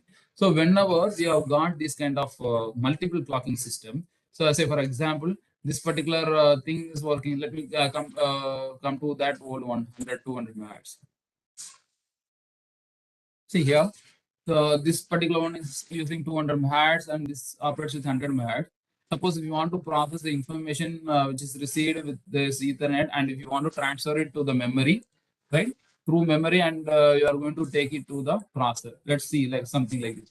And this memory is operating with some frequency, and this Ethernet is working with some other frequency. Processor is working with some other frequency. Whenever you want to take the data or put the data from one component to other component, which are all operating with the different frequencies, then the problem called the clock domain crossing will come into picture, right? Because here we are crossing the clock domains. Here from 200 megahertz to we are transferring to 50 megahertz. From 50 megahertz to we are transferring the data to 100 megahertz. So how the frequency will match actually? So without any problem, we have to transfer the data. So for that, either we have to speed up the data transfer or we have to slow down the data transfer. So that is what called as CDC, clock domain crossing check. Hope I answered for your first question. And second one, what is the role of analog and custom circuitry block in SOC? Yeah, great. Yes, of course. SOC is a digital chip, as you say, right? So still, all the external signals, whatever we are keeping, we can't say that all are in digital form, right? If you are taking the data through the serial port or Ethernet or SD card or camera, so whatever you are taking, yes, of course, I accept, as you said, all are in digital nature, right? Suppose if you want to take the baseband signals, right? So suppose, you are deploying the system for mobile phones, right? You want to, or FM controller, you want to have a FM radio controller, or you want to have the GSM control, right? So what these and all literally the analog signals which you are receiving through some receivers, and that essentially need to be handled by the SOC, same SOC, right? Have you ever wondered how our mobile phone is capable of receiving FM signals, or capable of receiving other analog signals, right? Mobile signals, right? Or satellite signals, whatever we are receiving, right? All are analog in form. And once it is getting into the system which process those signals are completely digital in nature, right? So while thinking about it, you can able to sense that something need to be there in between to handle the real-time signal with the existing SOCs, right? The digital system, right? So for that purpose only, we need to have analog and custom circuitry, right? So these are all a few examples I mentioned. Suppose if you want to take sensors, right? So if you want to directly connect the sensors with your system, then appropriate analog controller need to be there to amplify the analog signal to analog sensed signal, because the most of the passive analog sensors and all used to give very less voltages, right? And the current, which may not be suitable for the SOC to process, right? So in those cases, you need to have these analog circuitry that has to taken care of that minimal signal whatever we have received from the external world, and it need to be converted into to the voltage level that a particular SOC can handle. So in that places we need to have this analog and custom circuits. Yeah, thank you. Is there any other discussion? You feel free to ask. I'm ready to discuss any points which is related to system design or tool. If you want to ask about IC fabrication, or you want to discuss anything about, feel free to ask. Yes, is there any more question? Um, Manikandan, thanks for the presentation. Actually, I just want you to describe quickly about your tapeout experience. Yes, Dinesh. Yeah. What Uh, you don't need to disclose the IP, but you can say that, like, how did you do that? Like, basically a process, like, you need to have a ISA first, and then RTL, and then the GDS2 flow, right? And then you would have done a simulation also with the FPGA. Do you have any step, how one can, do the tape out, so that the people can get motivated, with the microwatt code or a reverse code, and make some changes or some add-ons to it, and then maybe that could be taped out too, right? yes, yes. Yeah, I could share. Uh, So nowadays we have got a lot of opportunities in India to get our designs fabricated. So we have got a India chip program, and also we have got a Google chip program. So these are the two openly available programs in India. Apart from that, there are multiple chip ignite program is also there. So, but that and all, the paid program that for our design gets fabricated, we need not to pay for it. But other two mentioned, that is India chip program and Google chip program are free of cost. It's coming with the free of cost. But the thing is that we have to meet out their requirements. So first, let me tell you about India chip program. So in India chip program, our government has taken a wonderful initiative, right? So they are keep on asking for the designs, and they are ready to get it fabricated with 180 nanometer technology with SCL fabrication unit. So there, for that, what you have to do is that you have either you have to be the you have to be the student or the research scholar.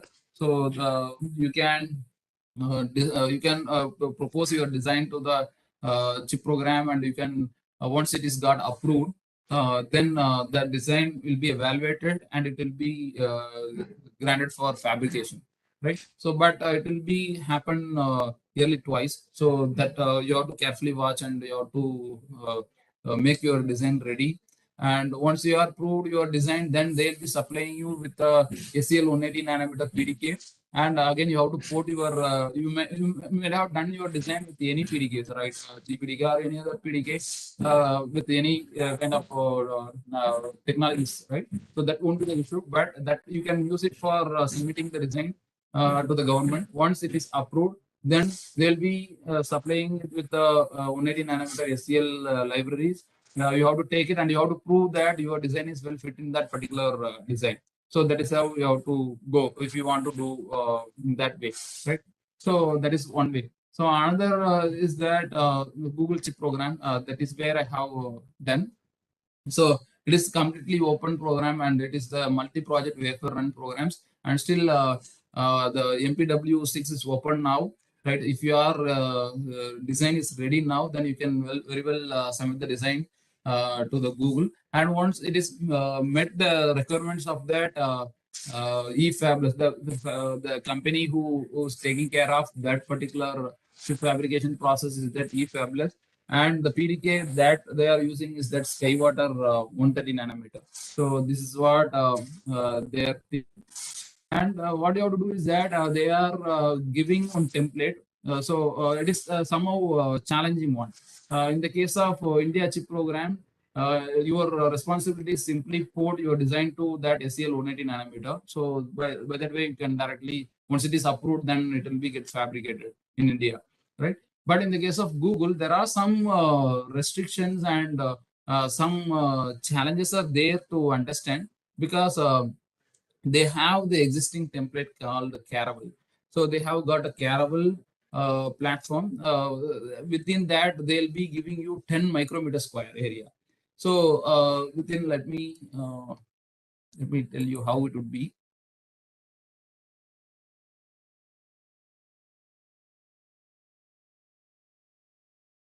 See, you'll be having one template. Okay. So a rectangular chip area they'll be having there. You'll be having the Caravelle. They used to call that as Caravelle SoC. already one tiny SOC will be there, and will be free to use 10 micrometer square area, right? This is user space actually. It's not FPGA. I am talking about ASIC platform. So here they'll be giving this as a hard IP kind of stuff, right? So Caravelle SoC already been fully laid down and everything will be ready, right? And you'll be having the 10 micrometer square user space. So within this space, here you will be limited with list of IOs, right? So list of IOs will be limited, and here we'll be having the ILA, internal logic analyzer, logic is a space which will be available to allow you to see your design through the Caravelle, or here there will be the lot of IOs present, and those IOs need to be can be used for your design to complete. But those IOs are limited, will be 32, I guess. Now they may have revised it, right? So when I was doing it was 32. So here the ILA will be there. So what the challenge is that you have to bring up your design. So here you'll be having your design, right? User design will be there. So that user design has to be separately developed, and that design has to be separately evaluated for simulation. So you need to evaluate it, and you have to ensure that simulation is working fine. So everything you are confident about your design, then what you have to do is that you have to go by this particular flow. So that's the thing is called as open lane flow. Lane flow. So you have to take your RTL, right? Synthesizable RTL. I'm not talking about test benches. You have to take synthesizable RTL, and you have to bring into this flow, and you have to first understand the existing template, right? There are multiple are there. I hope Mohammed will explain this. He is from eFabulous. He'll be taking on session in forthcoming thing. He'll be clearly explain you how the things can be done, and when you can submit the design, right? So but let me share my experience actually. So there are two ways to do it. Either you can take the design directly in, and you can harden your design. Otherwise, you can separately harden your design with the open lane. Hardening in the sense, once you are freezing your design till layout. So that is what the process called hardening. So you can hardening your design, and later you can fit it here, or otherwise you can take your RTL directly here, and later you can combine together, you can do the hardening, right? So what I have done it, I have combined it, because when I was submitting it, there was no separate procedure to individually do that, right? So what I have done is that I have generated the layout, and I integrated with this one, because while writing the RTL code itself, I have created the provision to communicate with this Caravelle as well as IO also, right? So that is the tricky part actually. So we'll be very confident about our design, right? This part we will be really confident about. But the tricky part is that how the Caravelle is working, and other stuff, right? So how to integrate your design with this Caravelle, right? That is the thing, right? So that only you have to learn. Once you have learned it, is very simple. There are a lot of tutorials are available. Once you are able to learn it, then you can do it, right? So here, here you know, you can take LibreSoc. It's a wonderful stuff, openly available for all, right? So LibreSoc you can take, and MicroArt you can take, because LibreSoc there are two configurations. You can take micro based segments, and you can make use of it, and you can play with this actually. So you can try to modify the peripherals, and you can add your core or remove the IP core, whichever is there, and you can try to fit it within this particular 10 micrometer square area, right? And you can integrate it with the Caravelle SoC, so that the design get it done. But thing, you have to. There are two parts. Whenever we are talking about SoC, you are the designer. You have to decide whether you have to run that with the bare SoC, or you want to do it by loading OSs, right? So I suggest you as a beginner, we have to start with the bare metal design. So you take the design and try to do the programming. So in this tool itself, they'll be providing you the sample test benches, right? So those sample test benches will allow you to insert your generated design, and those generated designs can be evaluated before sending it to the fab. And moreover, as the last check, they will be having the what do you say the prefab checkout actually, right? So that has to be essentially need to be fast. Then only they'll be accepting it for fabrication. So for all the process tutorials are available. Once you have done, you can do it, right? And yes, I got one question. Currently, are they accepting any technology node smaller than 130 nanometer? So as of now, no. But they let you know actually. There are some plans when we discuss with them.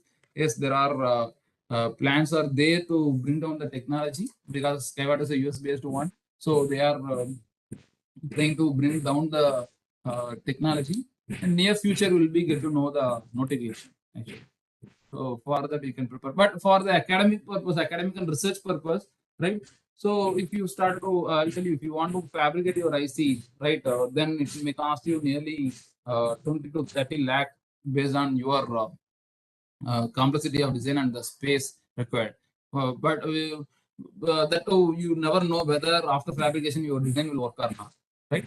But in these cases, they are giving all the tools and provisions to check after generating GDS2 also whether your design is capable of working or not. All the testing you can do, and you'll be learning by the way actually. So and you can submit with the confidence, and they also do their own checking. After that, only they let you know whether your design is accepted or not. Nowadays, the competition is very high actually. So there are many designs they'll be keep on around the world. It is not only for India actually. The Google program is not only for India. It is for the entire world. So designs will be coming around the world. They'll be picking the designs based on some criteria, right? So that we have to adhere, right? So I would say my design is one of the one which is globally accepted actually. So we have to be quickly work and see now when I was started doing it, I could be able to get only few reference designs in the website. But now MPW5, I have submitted in MPW2 actually. Now it becomes MPW6 now. So nearly 350 designs are already there in the internet. Even you can refer my design also there. So it is completely open, so anybody can take it and they can make use of it, right? So, but the thing is, you have to understand from the existing thing because all the 350 designers might have used their own methodology. Initially, it may be difficult for you to follow, but you can take any simple design and you can try to understand it and you can take it forward from that. Next, I got one question. Can the user design be a standalone without the RISC-V? Yes, it is not necessary that you need to use any process to design in this particular 10 micrometer square area, right? You can use your own design. Suppose if you are a researcher, you can bring up your design and you can fit. But the only thing is that you can't avoid this Caravelle. You can't avoid this Caravelle SOC. You should bring up your design that should cope up with these particular Caravelle, right? So that and limited to 32. Suppose if you want to make use of your design for the practical applications, the IOs won't be uh, sufficient for you actually, right? So we need to essentially go by the ILA or other stuffs to because we need to take your results out, right? Suppose if your design don't have any process, then you have to make use of Caravelle SOC as a processor, and you can take your design as an IP core and you can take it attached with the Caravelle SOC, you can make the design done. That way you can proceed. Thank you. There any other questions? Yes, attendees, if you have any more questions.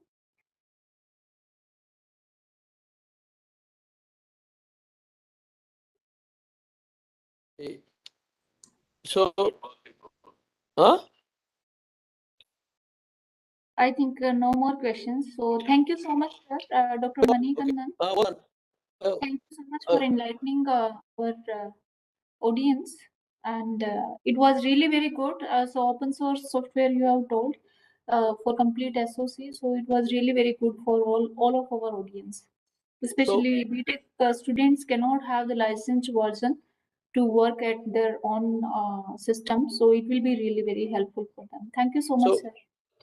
yeah. Thank you, Manikandan, for the wonderful explanation about the, the tape out experience.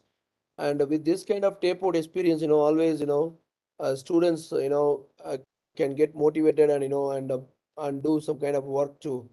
What I want actually going forward, probably we can announce a hackathon, kind of thing, like a 1 month hackathon on, come out with a new design, with the microwatt code, and probably we can choose the best three, for taping out, and maybe it could be a EICT chip development or something.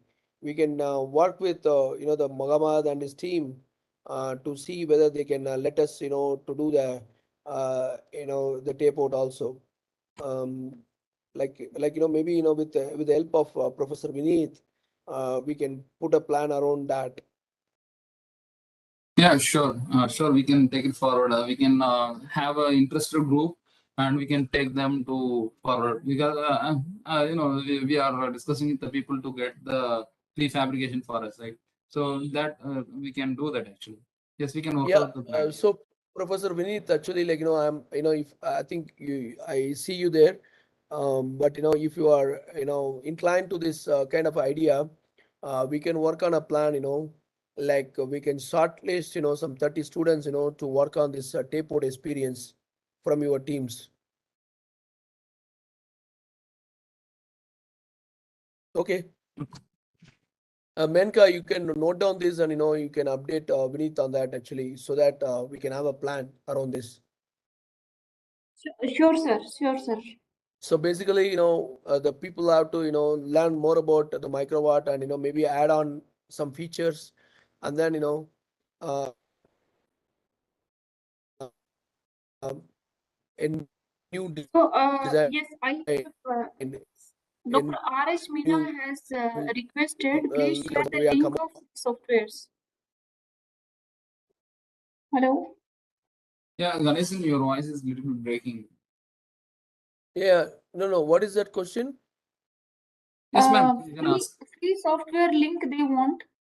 So if that can be typed in the chat box, that would be helpful. Yeah, really. Actually, we have got useful sessions in forthcoming year. You will be having the hands-on also. I'll give you the website. Actually, if you Google Open Lane, so you can directly You can just type in the chat box, sir. Yes, ma'am. I'll do it. Yes, I'll do it. Thank you so much, sir. So shall we start for the next speaker, sir? Ganeshan, sir? Yes. Yes. Actually, Varun Mohan, after spending a lot of time, he could join now. Looks like, the WebEx is not very supportive for Linux kind of environment. Anyway, Varun is also as an attendee right now. Varun Mohan is there on the attendees list. Please make him as a speaker. Yes, sir. I'm just checking.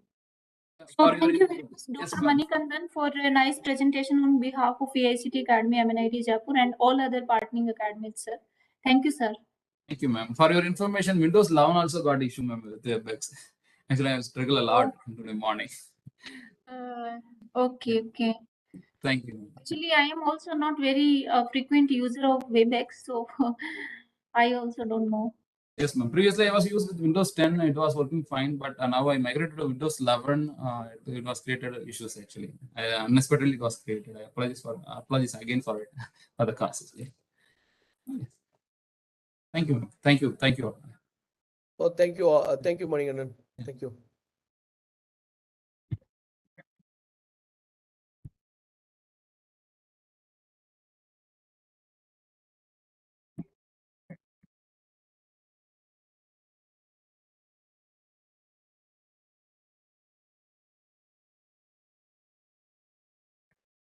Prashanti, are you there?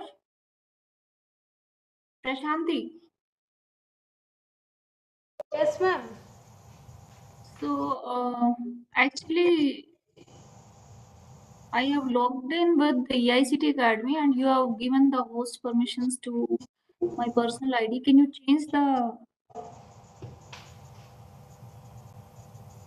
permission for me? I mean, take the host permission to you. Yes, yeah, ma'am. Yeah, and make him in the panelist, Mr. Varun Mohan. Varun Mohan is Actually, part of attendees list. in the bottom of the attendees list as per the alphabetical order. Yes, sir. Yes, sir. Ma'am, actually, you're the host now. But somehow I am not able to. Okay. इनका host तो तुम्हारे hosting का right तुम्हारे पास है, तुम you can make Prashanti as a host, right click करके कर दो। हो नहीं रहा है सर, कुछ इश्यू आ रहा है। But now nobody can do anything ना, तो तुम क्विट कर जाओ, then hosting will come to Prashanti. Okay sir.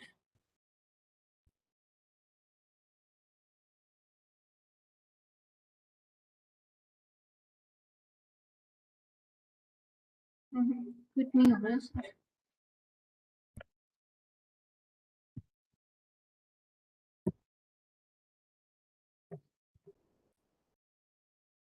Sir, if I'm quitting, it is going to take end of the meeting.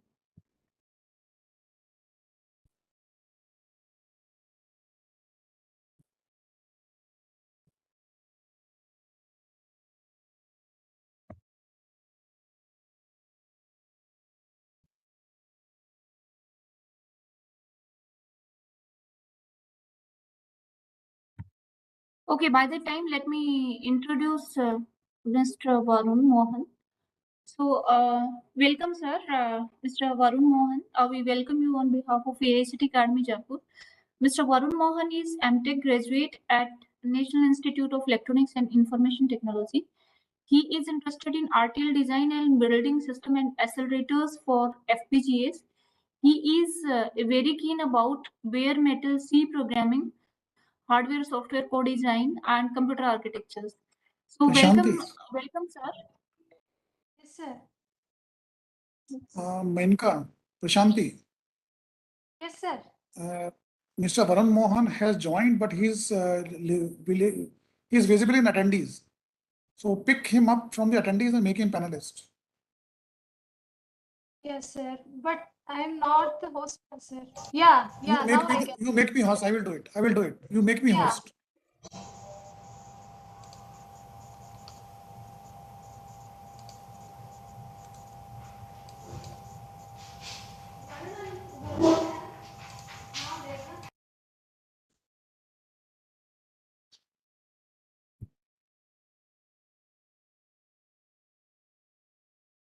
Prashanti, are you trying?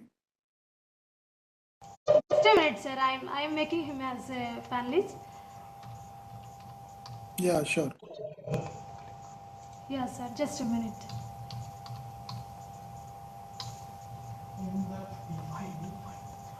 Internet is not working.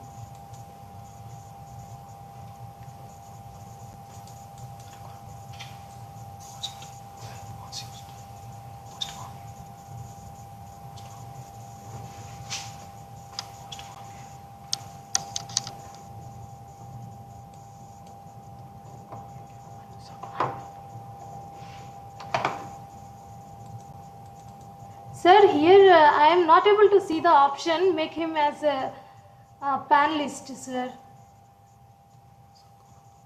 So I'll make you as a host, sir. No, please do it.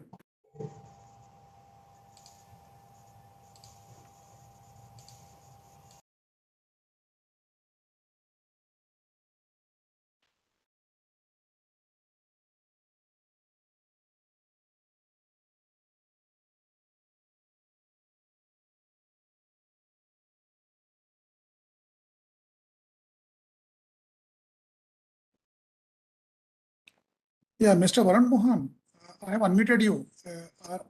Am I audible to you?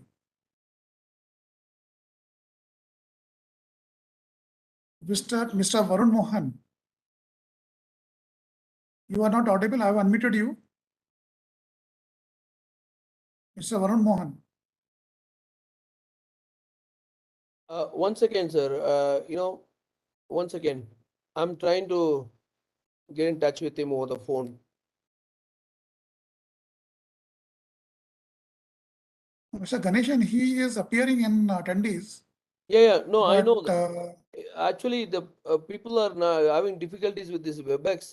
Recently, with all this Linux platform, some of the platforms it doesn't work. No, I'm calling him, Linux, it will not, Mac and Linux, it will not work. Varun. With Linux, it will not work at all. It will not work at all. You have to join from Windows only.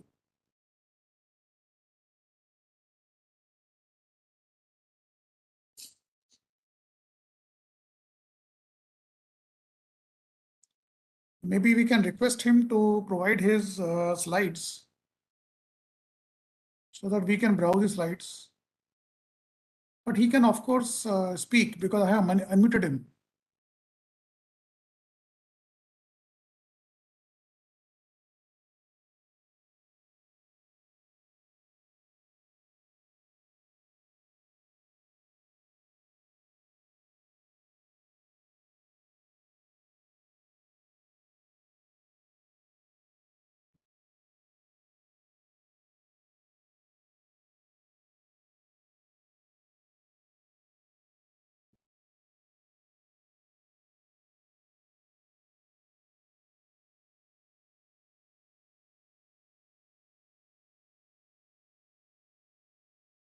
Hold on, sir. He hasn't got any request. Can you make him as a panelist now?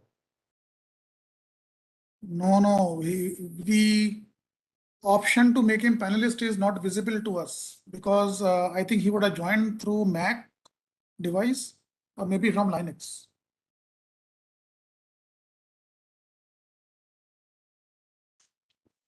It's not visible to us, Mr. Ganeshan.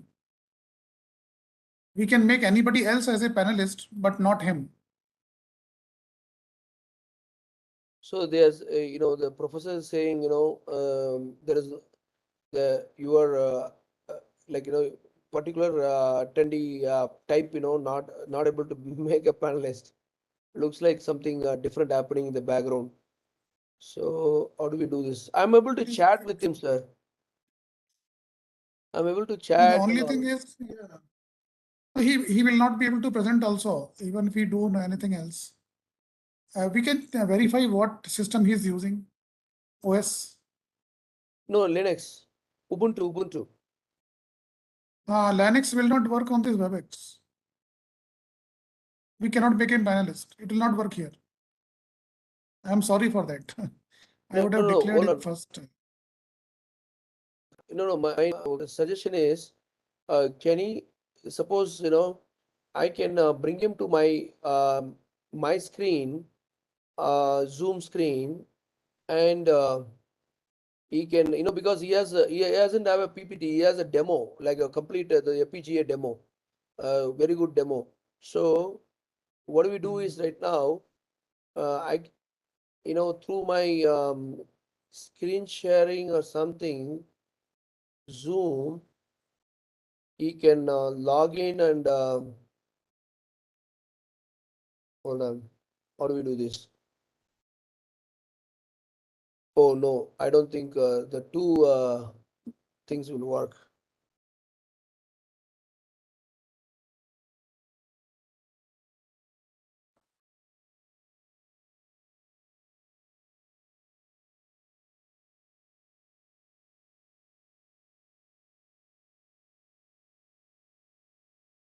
Varun, how do we do this now?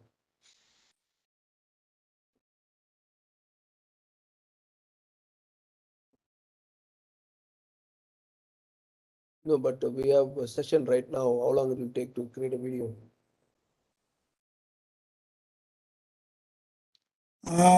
Ganeshan, Yes, sir. the only thing I can do is I can schedule another meeting for Microsoft Teams and shift all the attendees to that. I can post that link to chat. I Oh, can do right that. now, right. That we can do, or maybe my Zoom. My Zoom works with him. I have a Zoom call. I will do it with no. I will do it with Microsoft Teams. Do Okay, not sir. bother. Sure, sir. Send me the So link right now. He'll be joining. Yeah, we'll be joining. We can announce this. Thank you. Microsoft Team works, right, Varun, in your platform. Okay. Yeah, it worked, it seems. Actually, I have a doubt there also. Like sometimes Microsoft Teams also doesn't work with Linux. We have to confirm from Varun whether he has used it earlier. Yeah, you used it. Okay, I just fine. Then I confirmed. will do it. Yeah, sure, Then I will do it. sure. Sorry, Let me yeah, announce it. Yeah, let me announce it. Participants, please be here. Do not leave. I will give you another meeting link in the chat. So please wait for that.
बोल रहा हूँ, जल्दी बोलिए, मेरी meeting चल रही है.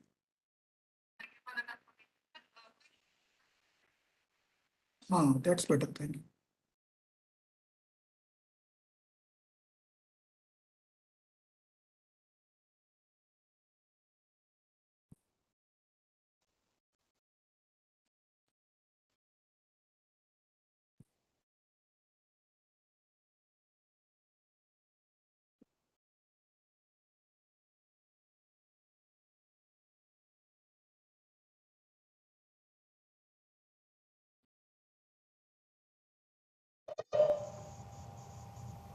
ठीक है, रहने दो ये भी.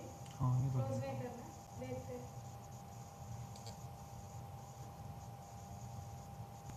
Join. नेम क्या डालना है? ये इसी के अकेडमी डालना. म्यूट, वो भी म्यूट करना. माइक म्यूट करना.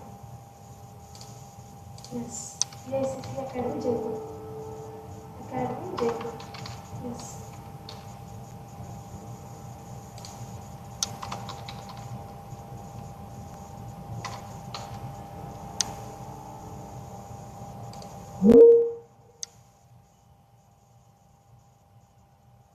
Actually, they should. Waiting. Huh? Waiting. Yeah, commission. Hello. Sir, yeah, I joined. Yeah. Yeah. Oh, Arun Mohan also joined. Good. Okay. You are able to. Yeah.